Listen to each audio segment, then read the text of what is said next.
Retour à Mediapart, dans le deuxième débat de cette soirée consacrée à la loi sur le travail.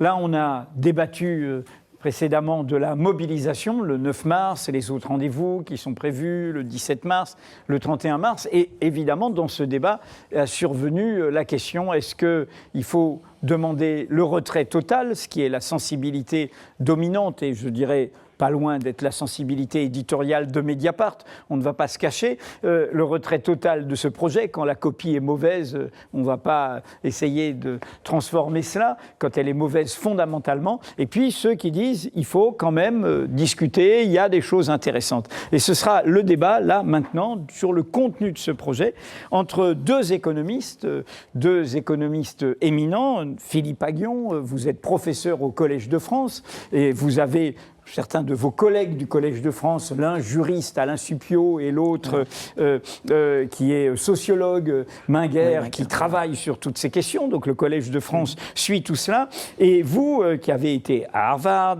à l'École d'économie de Paris, évidemment, vous avez pris position dans un texte collectif sur, en défense, on pourrait le dire, du projet de loi El Khomri, que nous appelons plutôt loi sur le travail à Mediapart, en disant qu'il représente une avancée pour les plus fragiles. Mais on va en parler avec mon ami Laurent Mauduit, cofondateur de Mediapart, qui va mener ce débat. En même temps, quelques temps après, dans Libération, vous disiez il faut un bon équilibre quand même entre réduction de l'incertitude et droits des salariés, hein, et vous demandiez quand même que ça bouge.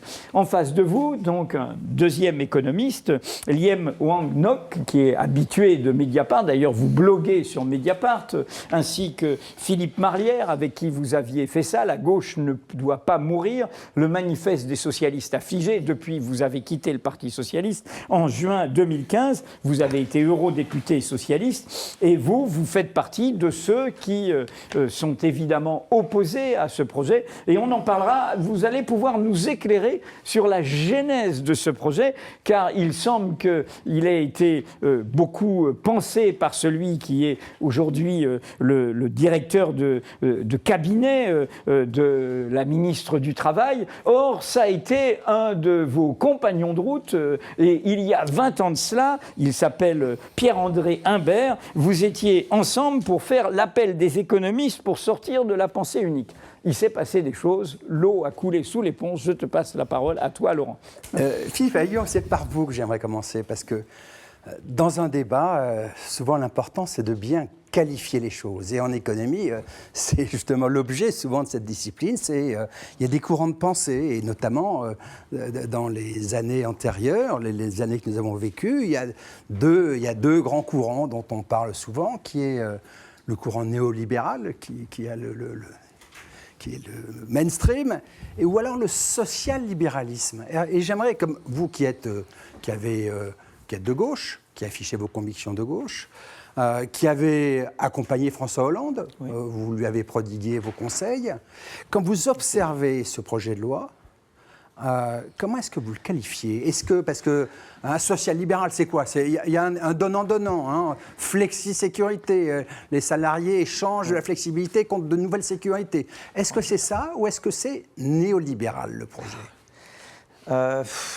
C'est difficile. Ça se voulait, je sais pas, je pense que ça se veut d'inspiration social-libérale, mais moi je pars un peu de ce que moi j'aimerais voir. Voilà, si vous voulez ma vision un peu des choses, hein, pour démarrer, je pense, si vous voulez, qu'on est entré dans une période où on n'a pas d'autre choix que d'être une économie d'innovation pour produire de la bonne croissance, de la croissance et de la croissance durable. Parce qu'avec la mondialisation, maintenant, le rattrapage technologique, il est fait par les pays émergents. Et donc, on n'a pas d'autre choix que d'être des pays innovants. Tout le défi maintenant, c'est comment il y a un certain nombre de valeurs. Ça, c'est d'un côté. D'un autre côté, il y a un certain nombre de valeurs auxquelles je suis très attaché. Je suis de gauche parce que je crois dans ces valeurs. Je crois, par exemple, dans le fait qu'un individu, quel que soit son milieu social, puisse réaliser les aspirations qu'il veut. Quelle que soit sa situation actuelle, puisse rebondir et faire ce qu'il veut. Que les gens qui sont en situation de faiblesse soient jamais laissés sur le bord de la route et soient aidés. Je crois dans l'éducation gratuite, complètement, du début de jardin d'enfants jusqu'au PhD. Je crois dans la santé gratuite et de bonne qualité pour tout le monde. J'ai un certain nombre de marqueurs, vous voyez, de valeurs. Et je crois vraiment dans la mobilité sociale. Et je me dis, comment est-ce que je peux réconcilier une croissance par l'innovation, qui va être le mode de croissance, avec une mobilité sociale, mais une mobilité qualifiante. Je veux une mobilité où les gens s'instruisent, où les gens se forment. Je ne veux pas d'une mobilité avilissante, précarisante, etc. Et c'est ça le dilemme, c'est ça la difficulté maintenant. C'est ça à quoi on est confronté. Donc face à ce dilemme-là, si vous voulez, il y a un peu 3 types d'attitudes possibles. Il y a une attitude qui est celle de la droite néolibérale, qui dit État régalien. C'est-à-dire, moi, innovation, ça veut dire que nous, tout ce qu'on faisait avant, l'État se désengage et l'État fait du law and order. Et tout le reste, on ne fait pas. D'accord ? C'est Cameron, c'est les néolibéraux américains, etc. C'est le Tea Party, il y a différentes versions. Voilà, je ne vais pas donner de nom. Voilà, ça, c'est une version. D'un autre côté, vous avez ceux qui disent, nous, on veut garder l'État-providence tel qu'il était pendant les 30 Glorieuses, où nous étions essentiellement une économie de rattrapage. Et alors, c'était une économie où les gens passaient toute leur vie dans la même boîte, dans le même secteur. Donc, on a 38 caisses de retraite, on a 110 caisses d'assurance maladie, parce que c'était très adapté à un monde où on ne changeait jamais. Mais l'innovation, c'est très lié à ce qu'on appelle la destruction créatrice schumpeterienne. C'est-à-dire que c'est pas toujours comme ça. Mais non, mais c'est pas. Mais Schumpeter, il était très marxiste, livre 3, volume 3 de Marx. Vous me mettez sur Marx, j'ai beaucoup travaillé sur Marx. C'est de là que je viens. On y reviendra. Alors, attendez, j'ai pas terminé mon raisonnement. Mais le projet, du coup.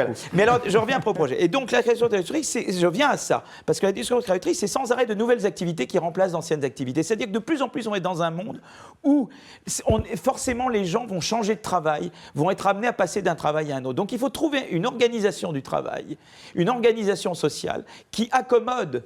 C'est-à-dire qui font que les gens vivent ça comme quelque chose de sympathique, où ils se forment, où ils rebondissent, plutôt que comme quelque chose d'avilissant. Est-ce que je peux je suis désolé de faire un long détour pour arriver à ça, sinon vous ne comprenez pas d'où mon raisonnement. Et à partir de là, je me dis, qui a réfléchi à ces choses-là ? Je pense que ceux qui ont vraiment commencé à réfléchir, ce sont les Danois. C'est Poul Nyrup Rasmussen. Parce qu'il a trouvé l'idée de flexi-sécurité danoise. Qu'est-ce qui se passe dans le système danois ? Dans le système danois, vous perdez votre emploi, vous avez 90% de votre salaire pendant un certain nombre d'années, et vous avez un droit à la formation. Et après, vous avez une formation, on vous propose des emplois correspondant à votre qualification, donc on va voir si on le propose. Et si vous refusez beaucoup d'emplois, bon, ça baisse. Mais si vous formez et que vous cherchez un emploi, vous conservez essentiellement votre salaire, et vous avez vraiment un bon système de formation. Mais c'est ça ma question. Et c'est ça. Et moi, je me dis, je veux ça. Moi, voilà. C'est ça que je voudrais. La loi n'est absolument pas ça. C'était ça ma question. Alors, c'est que vous avez la loi n'est pas ça. Vous avez la flexibilité, mais pas la sécurité. Voilà. Oui, mais alors donc la question est la suivante. Du coup, alors, on arrive à la chose suivante. La loi, la loi n'est absolument pas ça. La loi n'est pas ça, parce il y a plusieurs genres. Pour que mon système marche, il faut l'aspect flexibilité, mais il faut l'aspect sécurité. Il faut la formation et les garanties de revenus. Donc c'est une loi ratée. Donc c'est une loi telle qu'elle est, qui n'est pas telle qu'elle est, elle ne marche pas. Donc mais il y a 2 attitudes possibles. C'est est-ce que je prends tout ce qu'il y a dans la loi et je le jette à la poubelle ? Ou est-ce que je garde certains éléments, mais évidemment, j'ai beaucoup de travail à faire pour la compléter. Moi, j'ai la deuxième attitude, voilà. Mais je comprends que d'autres aient l'attitude de dire je la jette complètement à la poubelle et je repars à zéro. Maintenant, ceux qui partent à zéro, qui reviennent aussi avec des propositions pour aller dans cette direction, parce que le problème est le même. En gros, on a un débat. Il va y avoir le débat d'après 2017. On ne va pas se cacher ici. Il y a le débat de savoir qu'est-ce que la gauche doit revenir, qu'est-ce qu'elle doit devenir. Est-ce qu'on fait une gauche qui dit je vais réconcilier cette croissance par l'innovation et la mobilité sociale ? Alors on peut appeler ça réformisme, on peut appeler ça que certains sociodémocrates dans les pays scandinaves ont fait, ou est-ce que je fais différemment ?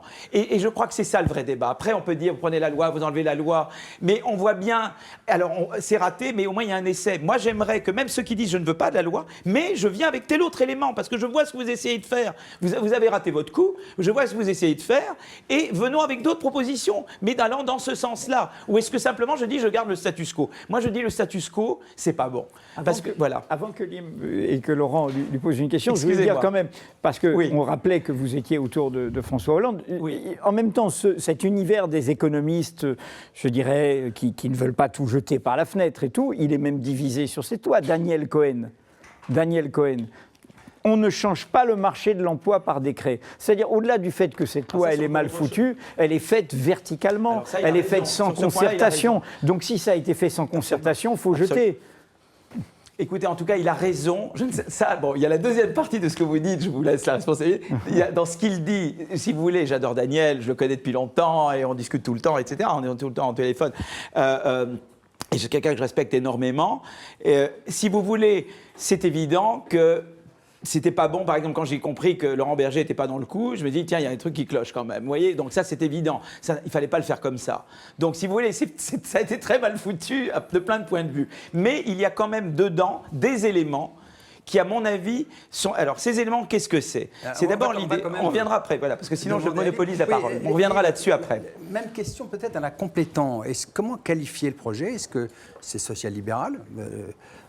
On a plutôt le sentiment que non. Est-ce que c'est néolibéral ou est-ce qu'il y a même des éléments, je ne sais pas comment le qualifier, régressifs? Si je dis ça, si je dis ça, c'est qu'au cœur de ce projet, il y a un débat sur ce qu'on appelle, de manière compliquée, l'inversion de la hiérarchie des normes. En clair, autrefois, la loi l'emportait sur les conventions collectives sur les conventions de branche, et en bas de tout, il y avait l'entreprise. Là, c'est totalement retourné. C'est l'entreprise, disent-ils, qui est au cœur du projet. Donc voilà, comment qualifier? Alors, moi, je voudrais commencer par saluer Pierre-André Humbert, qu'Edoui a cité. Ça fait maintenant 20 ans qu'on a lancé l'appel des économistes pour sortir de la pensée unique. C'est le directeur de cabinet. Voilà. Et qui est probablement celui qui a pensé dans le secret par un du détour de cabinet l'histoire, ce projet de loi. Il se trouve qu'on est aujourd'hui opposés point par point. C'est courbe-toi, Alors que, Quercy-Cambre. comme quoi, les détours de l'histoire sont un petit peu bizarres. Et entre-temps, nous étions montés sur le bateau socialiste, dans l'espoir de lutter contre la pensée unique au sein de ce navire. Et bon, vous connaissez tous la mythologie grecque. Bon, j'aurais peut-être dû l'attacher au mât. Oui. Et faute de l'avoir attaché... Star Wars, il est passé du côté obscur de Oui, la mais force. là, il s'est jeté à l'eau avec les sirènes, Pierre-André. Donc voilà, je lui souhaite beaucoup de courage avec les sirènes. Voilà, donc maintenant, on va aborder le débat de fond. Et lorsque nous avions lancé cet appel des économistes pour sortir de la pensée unique, pour débattre avec nos amis du mainstream, comme on dit là-bas, de la pensée dominante, nous voulions mettre le décodeur pour bien montrer que l'économie, c'est avant tout de la politique. Et quand on met le décodeur, l'économie, c'est très simple. Hein. C'est comment on produit un gâteau et comment on en répartit les parts. Et quand on enlève tout le jargon, la loi actuelle, c'est quoi? Il y a un alibi. Charles Pasqua disait un truc très juste. Pour comprendre le débat, en fait, le débat politique, il faut se poser la question, à qui profite le crime? Alors, quand il y a un crime, il y a un alibi. L'alibi, vous le connaissez tous, c'est l'inversion de la courbe du chômage. C'est au nom de l'emploi qu'on le fait. Mais en réalité, la jeunesse de cette loi, et d'où il me posait la question, d'où ça vient? Ça vient dès 2012. Et Hollande avait ça dans ses cartons, et Macron était, à l'époque... au secrétariat général de l'Élysée, dès le début, et il pilotait tout ça. Donc il y a un deal avec le MEDEF, il y a un deal avec Pierre Gattaz, qui est inauguré autour de la mise en musique du rapport gallois. Et le deal, c'était quoi? C'est une grosse baisse des charges, entre guillemets, charges, parce qu'il y a les amis syndicalistes qui vont dire c'est pas des charges. Bon, une grosse baisse des cotisations sociales, qui a pris la forme du CICE, du crédit d'impôt compétitivité emploi, 20 milliards aujourd'hui en année pleine. Bon, ils rajouteront 20 milliards en 2017, ça fera 40 milliards avec le pacte de responsabilité et les allègements Fillon revisités. Et en contrepartie, le MEDEF s'engageait à ne pas aller trop loin dans l'application de son agenda qu'il souhaitait voir mis en œuvre par ce gouvernement. Et il ne réclamait pas directement la fin du CDI, que certains d'entre vous réclamaient dans les débats théoriques, puisque la mesure à la mode, c'est le contrat unique, qui est en vérité la fin du CDI tel qu'on le connaît. Mais non, mais j'ai lu ça dans votre texte, hein, dans le texte de votre tribune dans Le Monde. Bon, mais c'est pas très grave. Le MEDEF ne dit pas, dans l'accord national interprofessionnel qu'il négociait à l'époque, il ne dit pas « je veux la fin du CDI tel qu'il existe ». Et il enfonce des clous. Il propose d'enfoncer des clous. Alors les clous, c'était quoi? C'était, premièrement, les accords de maintien dans l'emploi, qui dérogent, comme vous l'avez dit, de façon très importante à la hiérarchie des normes, puisque dans le système français de relations professionnelles, quand vous négociez dans l'entreprise, normalement, ça doit être plus favorable aux salariés que la négociation de branche ou que la loi. C'était ça jusqu'en 2003. Donc là, l'obligation. Voilà, donc il y a déjà eu des accords dérogatoires dans le cadre de la décentralisation des relations professionnelles qui se sont mis en place. Là, on en a rajouté une louche avec les accords de maintien dans l'emploi. On a réduit le pouvoir du juge dans les licenciements, puisque le pouvoir du juge a été réduit dans le cadre des plans sociaux pour l'emploi. Mais revenons à la loi, parce que là, vous nous faites la généalogie. Moi, vous m'avez demandé de faire la généalogie. Et aujourd'hui, la loi, elle rajoute une louche. Ça devait être quoi la loi au départ ? Oui. La loi au départ, ça devait être, premièrement, je réduis le coût du licenciement en cas d'indemnité prud'homale. Deuxièmement, on va réduire le coût des heures supplémentaires pour détricoter les 35 heures. Bon, en clair, quand je mets le décodeur, ça veut dire quoi dans cette loi ? Ça veut dire qu'en plus du CICE, en plus du pacte de responsabilité, on va réduire dans le partage du gâteau dont je parlais, on va réduire le coût du travail. On va augmenter encore la part des profits, puisque le vrai débat sur les 35 heures, c'est pas les 35 heures. La durée légale, c'est 35 heures, mais la durée effective du travail à temps plein en France, c'est 41 heures. Donc le vrai débat, c'est le coût du travail au-delà de 35 heures. Et là, cette loi-là prévoyait de le réduire, de le mettre au rapport de force dans les entreprises entre les partenaires sociaux, de telle sorte qu'on puisse le réduire à 10% alors que c'est 25% la majoration. Et puis, Valls en rajoute une louche. Et là, il fait de la provoque par rapport à Hollande parce que ce n'était pas prévu. Restons sur le fond, on s'en fout. Sur le fond, voilà. Il en rajoute une louche sur l'extension de la sphère du licenciement économique. Puisque... J'entends, mais tout ça, on l'a documenté. Alors ça, c'est soi-disant au nom de l'emploi, avec l'argument, on va faciliter le divorce, comme ça il y aura plus de mariages. Ouais. Alors, sur cet argument, moi je vais au bout. Vous avez dit en réalité, le vrai mobile... Donc je vous pose la question pour que le vous vrai mobile, c'est quoi ? Quel est le mobile du côté du gouvernement ? Voilà. J'y viens. Parce que le vrai mobile, c'est de maintenir constant le taux de marge des entreprises, quelle que soit la conjoncture. Vous savez que le MEDEF est monté sur ses chevaux pour dire, après la crise de 2008, « Ah, mais quelle catastrophe, le taux de marge a baissé de 3 points. » C'est-à-dire, on se fait dans le partage du gâteau, le PIB, grosso modo, c'est 2 000 milliards. Ouais. Si ça baisse de 3 points, ça veut dire que dans le partage du gâteau, vous avez 60 milliards qui ne vont plus au profit. Alors pourquoi le taux de marge a-t-il baissé après 2008, après la crise de 2008 ? Alors, bon, les gens se disent « Ah, mais c'est peut-être parce que les salaires ont augmenté ou que les cotisations sociales ont augmenté, puisque les économistes nous disent que le coût du travail est trop élevé. » Mais quand vous regardez, quand vous demandez aux salariés si leur salaire a augmenté, il n'a pas augmenté. Les cotisations sociales, elles n'ont pas augmenté. Donc la réalité, c'est quoi ? C'est que le taux de marge, il a baissé. Non, mais je vous explique. Le taux de marge, il a baissé parce que après la crise, les carnets de commandes des entreprises seront dégonflés. Et donc, vous avez un chiffre d'affaires qui s'est réduit. Et les entreprises, à due proportion, n'ont pas réduit leur main-d'œuvre. Si elles les avaient réduites, le taux de marge se serait maintenu. Mais ce qui s'est passé... J'aimerais qu'on se ressente sur l'appréciation de ce projet. Donc moi, je peux peut-être revenir sur la loi éventuelle. Voilà. Vous reposez la... Je voulais quand même de dire les arguments, disons, voilà. Il y a un problème, maintenant on peut dire qu'il a été mal résolu, on peut essayer de le résoudre mieux. Moi, je crois que maintenant, de plus en plus, voilà, l'idée n'est pas de dire je prends pour et contre, l'idée est de dire qu'il y a une question qui est posée. Alors, il y a eu des tentatives de le résoudre, et probablement pas bien. Mais moi, je crois qu'à gauche, maintenant, on doit se dire, bon, j'ai sorti un truc, j'ai sorti une connerie peut-être, mais le problème, il est là quand même. Donc, aide-moi à résoudre. C'est comme un problème de maths. Bon, j'ai essayé une solution, elle ne marche pas. Mais peut-être toi, tu as une idée de comment je peux résoudre. Il y a un problème qui est quand même le suivant en France. C'est-à-dire que si tu regardes CDI divisé par... si tu regardes par de CDD plus intérim divisé par emploi total, c'est-à-dire ce qui n'est pas emploi de long terme, sur emploi total, tu vois que ça a baissé de 44% depuis 20 ans. Voilà, tu vois, je veux dire, et si tu veux, et par rapport à d'autres pays, je parle moi-même, mon tropisme est nordique, bon, mais il peut être autre chose, il n'est pas du tout anglo-saxon, si tu veux, c'est beaucoup plus faible. Donc tu as cette question, tu vois, c'est-à-dire que tu vois quand même que chez nous, l'emploi, il est quand même plus précaire qu'ailleurs, tu vois.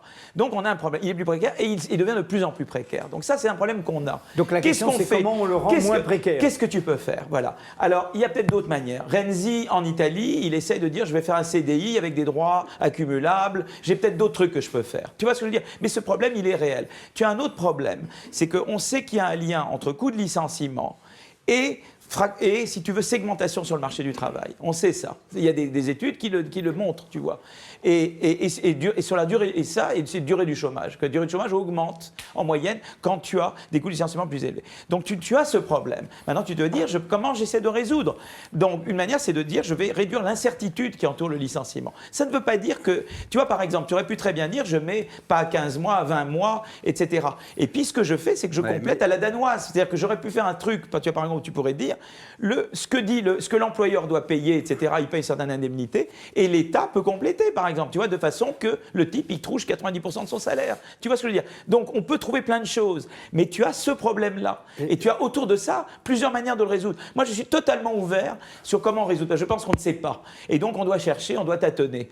Mais ce problème, il est là. Si tu as juste l'attitude de dire, je critique, mais je ne propose pas un autre truc, ou je ne m'attelle pas à ce problème, c'est pas ça qu'il faut faire. Tu vois ce que je veux dire? Tu comprends? Objection qui sort des travaux d'un de vos collègues au Collège de France, Alain Supiot. Mais j'adore Alain, moi. J'ai déjà avec lui aujourd'hui. En 2010, qui s'appelait L'Esprit de Philadelphie. Philadelphie, c'était la fameuse déclaration qui conduit à la création de l'Organisation internationale du travail. Oui. Et son diagnostic était très documenté, c'est-à-dire ce que l'on vit depuis la libération, depuis 1945, ça a été méthodiquement, par coups de boutoir successifs, une déconstruction du modèle social français. Et donc il est sur une orientation ou un diagnostic radicalement différent du vôtre. Il n'est pas là ce soir, mais si on l'avait invité, je pense que face à vous, il aurait dit ce projet de loi continue le travail de démolition. J'ai déjà avec lui aujourd'hui. Allez, dites-nous. Donc si tu veux, alors je ne veux pas parler pour Alain, tu m'interroges Alain. Mais moi, ce que j'ai compris de ce que m'a dit Alain, c'est qu'il est conscient qu'il y a cette transition vers l'économie de l'innovation et qu'il faut modifier, qu'on est obligé. Tu vois, d'abord, tu as plein de gens maintenant qui travaillent chez eux. Tu as le digital on va parler du digital, je sais bien. Donc tu dois changer. Tu ne peux pas garder. On revient à ce que je disais tout à l'heure.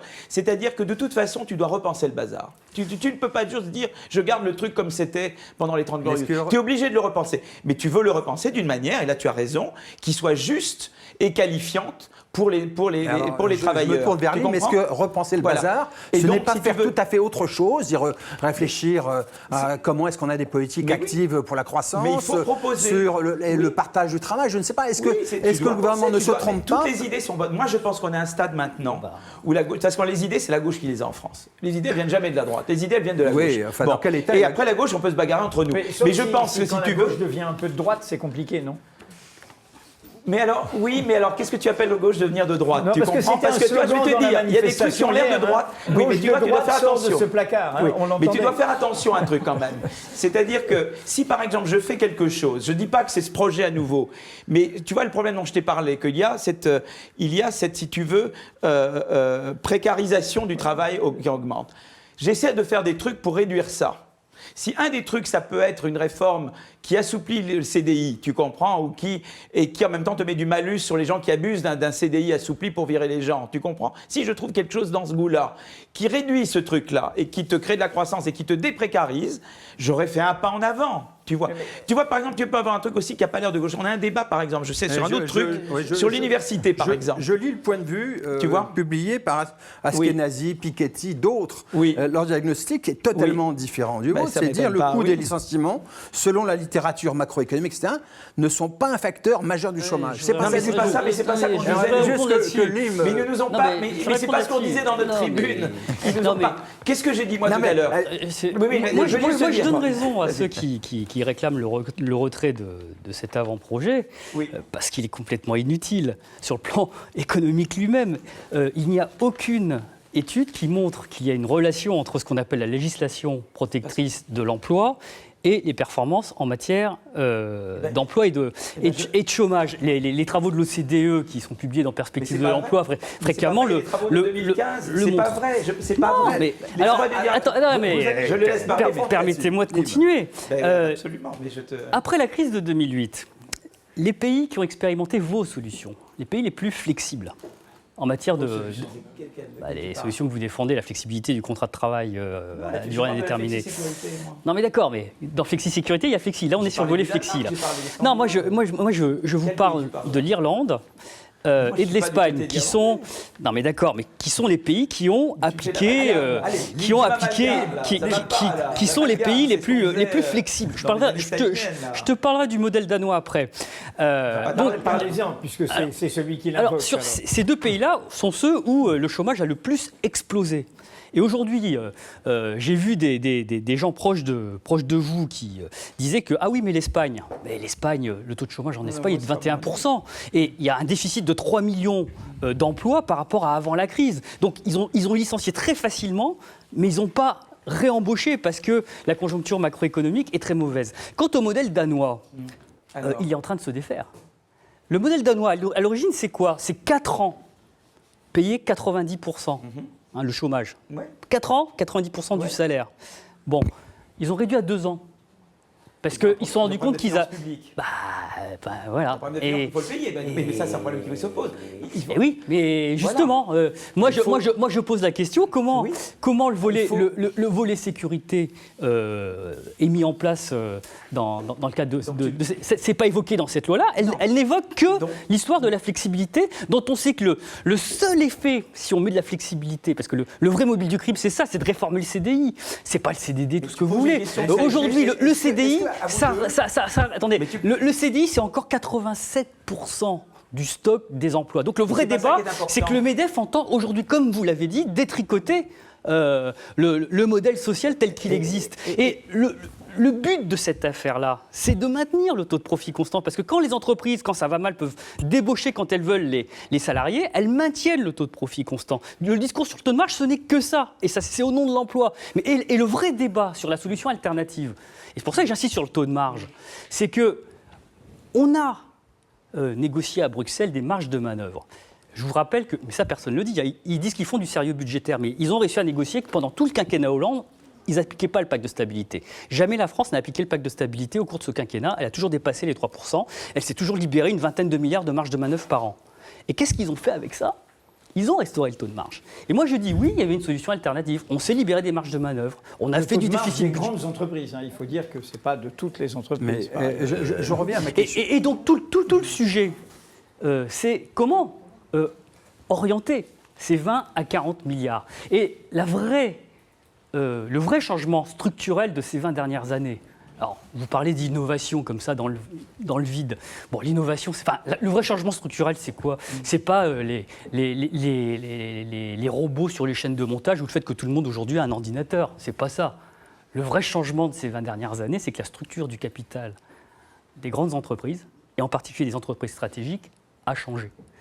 Et qu'aujourd'hui, ces entreprises sont pilotées par des fonds de placement qui ont une logique financière. Si on s'approche de la fin et donc, si tout l'objectif, c'est de restaurer le taux de marge. Si je peux me permettre, Lim, si on approche de la fin de notre débat, j'aimerais vous reposer la question de manière plus resserrée, celle que j'ai posée tout à l'heure. Non, mais le vrai sujet, c'est que si on restaure le taux de marge comme vous le proposez, c'est verser de l'eau dans le sable, dans ce cas. La montre tourne un petit peu. S'il te plaît. Est-ce que ma question, en la radicalisant, était celle-ci? Est-ce qu'en fait, il n'y a pas une faute très lourde de ce gouvernement en prenant une disposition qui, en fait, ne se distingue en rien de ce que le quinquennat précédent aurait pu faire, et même en allant encore plus loin que lui, au lieu d'ouvrir d'autres pistes beaucoup plus importantes, celle de la croissance. Quelle est la bonne politique de croissance? Quelle est, ce que vous disiez, quelle est une politique d'innovation pour stimuler la croissance? Quelle serait une politique de partage, le renvoi au débat sur les 35 heures, ou à d'autres formes de partage du travail? Est-ce que sa vraie responsabilité n'est pas celle-là, d'avoir fait un mauvais projet et du même coup d'avoir fermé les autres pistes possibles? Oui, je suis d'accord. Ça a été mal foutu. Mais si tu veux, je voulais quand même revenir sur ce qui a été dit tout à l'heure. C'est-à-dire que c'est pour ça, toute la question de savoir est-ce tout est mauvais dans ce truc, ou est-ce que simplement ça a été mal pensé globalement, mais est-ce que tout est à jeter de ce qui serait un truc qu'on voudrait, quoi. Et je vais juste te reprendre sur tout dit tout à l'heure, c'est quand même les études. Tu as eu des études en 2015, tu as de OCDE, fait par Boeri, Cahuc et Zilberber, et qui ont montré que si tu veux, tu as un effet du coût de licenciement sur la segmentation du travail, sur la durée du chômage, Et également, moi j'ai fait des études qui montrent, si tu veux, que quand tu flexibilises, quand tu dynamises le marché du travail, tu as un effet non seulement sur la croissance, mais également sur la mobilité sociale. Tu vois, j'ai fait des études récemment qui montrent ces choses, et d'autres en ont fait également. Donc si tu veux, si tu fais intelligemment, si tu fais une intelligente flexi-sécurité, tu peux non seulement faire davantage de croissance par l'innovation, mais tu peux augmenter la mobilité sociale. Nous avons une mobilité sociale en France très faible par rapport même à ses voisins européens. Et donc tout le défi maintenant, c'est de dire est-ce que je peux produire plus de croissance et en même temps plus de mobilité sociale. On a un pays en France totalement corporatiste. Il n'y a pas de passerelle entre les grandes écoles et les universités. Il n'y a pas de deuxième chance. C'est des grands corps partout. On n'en sort jamais. Est-ce qu'on peut sortir de ça, tu vois, et de dire je vais décorporatiser cette société, la rendre plus mobile, tu vois, et en faisant, tu vois, et en donnant des parcours, en permettant à chacun, d'où qu'il vienne, quel que soit le diplôme qu'il a eu au départ, qu'il puisse rebondir. Et je crois que c'est vraiment ça, si tu veux, le défi. Et je pense que là-dedans, si tu veux, il y a un aspect un peu plus de flexibilité, tu vois, mais en même temps, avec une formation. On n'a pas parlé de la formation professionnelle en France. Par exemple, un des gros problèmes en France, tu n'as jamais t'en as parlé. La formation professionnelle, c'est les OPCA. Tout l'argent de la formation professionnelle, tu as 34 milliards par an qui sont gérés par les OPCA. Les OPCA, qu'est-ce qu'elles font? Elles financent les syndicats, essentiellement. Alors, il faut repenser le mode de financement des syndicats. Les OPCA, pour ceux qui... Voilà. Mais les OPCA, c'est quoi, pour ceux qui... Alors, je ne sais, je n'ai pas c'est un organisme dont je ne sais plus comment il se défait. C'est un acronyme, donc moi, comme j'arrive de mes... mais je sais que alors, il faut repenser le financement des syndicats, donc le syndicat de masse, le chèque syndical, il y a beaucoup d'idées vers ça. Mais si tu veux, et donc, par exemple, tu as d'autres pays, tu vois, Rhénan et Scandinave, comment ça marche? Chaque individu reçoit un chèque formation et il décide lui-même de son prestataire de formation. Et là, ça marche vraiment, ils ont des formations. Donc ça, c'est un énorme pan, on n'en a pas parlé. Si tu veux, ça, c'est une énorme réforme à faire. Tu as la réforme de ça, tu as l'histoire d'arriver aux 90%. Tu as dit tout à l'heure, évidemment, le problème des Danois, s'ils ont un problème de budget, donc il y a une réforme de l'État à faire pour pouvoir se concentrer sur des postes comme celui-là. C'est parce qu'ils créent plus d'emplois. Donc, oui. Ils ont un problème parce qu'ils créent plus d'emplois, parce qu'ils font plus de vraiment croissance. Un petit mot de réaction rapide, parce qu'on va être obligé de terminer. Non, mais on peut mettre tout le monde en formation. Je pensais que vous allez dire tout le monde d'accord. Non, mais on peut mettre tout le monde en formation, sauf que le problème, s'il n'y a pas d'emploi, c'est que le vrai problème, il est là. Le vrai problème, c'est comment faire en sorte que les entreprises à qui on donne de l'argent aujourd'hui créent des emplois et investissent. Elles ne le font pas parce qu'aujourd'hui, 85% des profits sont distribués sous forme de dividendes. Et c'est ça le changement structurel majeur de ces 20 dernières années. Et c'est vrai qu'en France, il y a trop va dans les dividendes et trop va dans les... Oui, oui. Donc on a versé 20 milliards de CICE dans l'effet combiné de politique de relance et de réformes structurelles. Et tu vois, il y a des études qui montrent que ce n'est pas l'un contre l'autre, c'est l'un avec l'autre. Oui, et les deux marchent ensemble. Parce que tu vois, nous, chez nous, par exemple, on a des taux d'intérêt très bas, un prix du pétrole très bas et un euro bas. Normalement, on aurait dû repartir et on ne repart pas. Parce qu'on a fixé les 20 milliards pas où il fallait. Il y a quand même quelque chose qui ne marche pas. On a gaspillé. Donc il faut 20 les deux. milliards. Il faut les deux, tu vois. 20 milliards, c'est énorme. 20 milliards sur la redistribution, sur l'investissement, c'est énorme. On ne les a pas mis sur l'investissement. Laurent, un mot de conclusion, là. Résumer le débat, c'est que François Hollande n'entend pas du tout la gauche qui représente les intérêts. Mais n'écoute pas plus Aguillon, quoi. Qui entend-il? C'est une sorte de Friedman ou de Hayek qu'il écoute maintenant. Je ne sais pas. En tout cas, Aguillon n'est pas écouté depuis longtemps. Mais de toute façon, Aguillon, il est ravi. Il adore faire de la recherche et il est très content qu'on le laisse travailler. Écoutez, merci, puisqu'on va, on a compris les termes du débat. On a un troisième débat où nous, on va inventer le nouveau code du travail. Et on va le faire parce que c'est le cœur de ce que vous disiez. Oui. Et vous savez que vous, économistes, vous avez une question bien compliquée qui est la question de la confiance. Et pour créer de la confiance, il faut faire confiance à la société. Il ne faut pas faire ça d'en haut, dans son cabinet ministériel. Il faut consulter. Il aurait peut-être fallu faire des états généraux du travail pour penser tout cela avec tout le monde. Nous sommes ici dans une entreprise et on aurait des choses à dire, mais là, c'est plutôt nos invités qui parlent sur comment on crée de l'emploi, comment on crée de la valeur. De masse, par exemple. Je pense que c'est très important d'aller vers ça. Donc, nous allons nous retrouver, une petite pause, le temps de changer, on va passer de 2 invités à 4 invités sur ce troisième et dernier débat, évolution du travail et du salariat, quelle vraie réforme du Code du travail. Pendant ce temps-là, cette pause, redécouvrez notre nouvelle application sur tout support, tablette, mobile, et profitez de Mediapart, offre spéciale, 3 mois, 9 €. Allez-y, maintenant, merci.